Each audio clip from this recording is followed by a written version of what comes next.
امام ابن ماجہ رحمہ اللہ روایت کرتے ہیں جناب اسماء بنت عمیس رضی اللہ تعالی عنہا سے. یہ اسماء بنت عمیس کس کی بیگم ہے؟ حضرت ابوبکر صدیق کی. اور اگر میں یہ کہوں جناب علی کی بیگم ہے پھر جی یہ نہیں صحیح. بھائی کہتے ہیں یہ نہیں صحیح. اور اگر میں یہ کہہ دوں یہ جناب جعفر کی بیگم ہے پھر میرے بھائی تینوں باتیں ٹھیک ہیں. ان کی پہلی شادی جناب جعفر سے ہوئی, وہ شہید ہو گئے, جعفر طیار. اس کے بعد ان کی شادی جناب صدیق سے ہوئی, انہیں غسل بھی دیا, پھر وہ بھی فوت ہو گئے. پھر شادی کس سے ہوئی؟ جناب علی رضی اللہ تعالی عنہ سے. ہمارے معاشرے میں مرد کا حق ہے کہ اس کی بیگم فوت ہو جائے تو شادی کرے, اور عورت کا خاوند فوت ہو جائے تو اس کا کوئی حق نہیں ہے. ویسے محلے میں تہمتیں اس پہ لگتی رہیں یہ برداشت کر لیں گے, غیر مرد اس کے گھر میں آتے رہیں یہ برداشت کر لیں گے, لیکن شادی کر لے یہ برداشت نہیں. یہاں پہ دیکھیے پہلے جناب جعفر کی شادی ہوئی, پھر جناب صدیق کی شادی ہوئی, پھر جناب علی کی شادی ہوئی. اور یہاں سے مجھے سوال کا بھی جواب دیجئے, دوسری شادی میں زیادہ فائدہ مرد کا ہے کہ عورت کا ہے؟ عورت کا ہے. جناب اسماء کی شادی ہو رہی ہے, پہلے ان کو خرچہ دینے والے, گھر دینے والے, ان کا اہتمام کرنے والے, ان کا خیال رکھنے والے کون ہیں؟ جناب جعفر. وہ فوت ہوئے تو جناب صدیق, اور یہ جناب صدیق کی پہلی شادی نہیں تھی. اور جب وہ فوت ہوئے تو جناب علی, ایک مرد کے بعد دوسرے مرد کا سہارا مل رہا ہے, اس کا گھر مل رہا ہے, اس کی طرف سے خرچہ مل رہا ہے, وہ ذمہ داری اٹھا رہا ہے. عورت اپنے گھر میں محفوظ ہے, بس شادی کی ہے, اور حفاظت کرنے والا اللہ کے بعد کون ہے؟ خاوند. خرچہ دینے والا کون ہے؟ خاوند. تو دوسری شادی میں سب سے پہلے عورت کا فائدہ ہے. یہ انسانی حقوق کے نام پہ جو تنظیمیں بنی ہیں ان کی باتوں میں نہ آیا کریں. دوسری شادی عورت پہ ظلم نہیں ہے, عورت کا سب سے پہلے فائدہ ہے. دوسری شادی نہیں ہوگی تو بیوہ سے کوئی شادی نہیں کرے گا. ہر کوئی چاہتا ہے میں کنواری سے شادی کروں. ہاں پہلی کنواری مل گئی ہے, اب چلے گی دوسری شادی کسی بیوہ سے کر لیتے ہیں.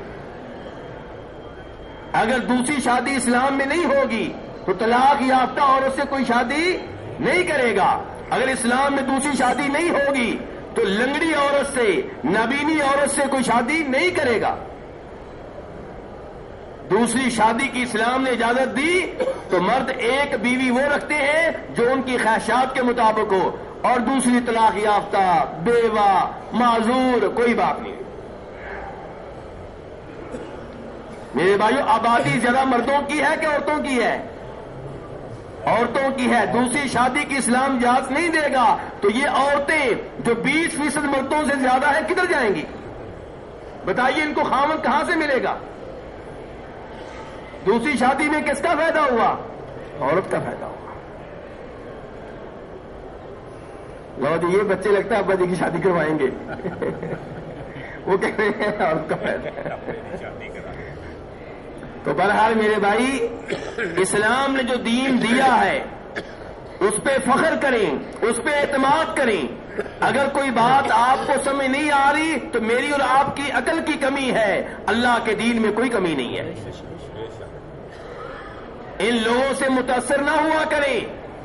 یہ آپ کے ملک میں عورتوں کے حقوق کے نام پہ جو کئی آوارہ عورتیں پھر رہی ہیں, ان کی وجہ سے رب کے کلام کو, رب کی شریعت کو نظر انداز نہ کریں.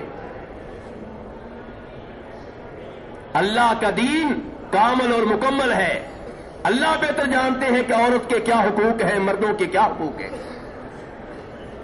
آج کتنی ہی عورتیں ہیں جو اپنے خاوند کے حقوق پورے کرنے سے قاصر ہیں. کبھی حمل کی حالت میں ہوتی ہیں, کبھی نفاس کی حالت میں ہوتی ہیں, کبھی حیض کی حالت میں ہوتی ہیں, اور 2-3 بچے پیدا ہوتے ہیں, کمزور ہو جاتی ہیں, گھر کی ذمہ داریاں اٹھانے سے عاجز اور بے بس ہو جاتی ہیں، خاوند کے حقوق پورے کرنے سے بے بس ہو جاتی ہیں، تو جب خاوند کو اسلام دوسری شادی کرنے کی اجازت دیتا ہے، پہلی عورت سے بوجھ کم ہو جاتا ہے۔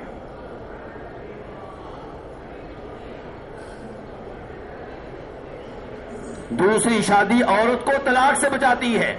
کس سے بچاتی ہے؟ طلاق سے بچاتی ہے۔ کسی کو ایسی عورت مل گئی جو بدصورت ہے، معذور ہے، یا بچے پیدا نہیں ہو رہے، اب ایک حال یہ ہے کہ اس کو طلاق دوں اور نئی بیگم لے کر آؤں، اور ایک حال یہ ہے کہ وہ بھی رہے، ایک اور لے آتے ہیں۔ تو جب دوسری شادی کی آپ اجازت دیں گے تو پہلی بیوی جو ہے طلاق سے بچ جائے گی۔ تو دوسری شادی میں زیادہ فائدہ کس کا ہے؟ عورت کا ہے میرے بھائی، عورت کا فائدہ ہے۔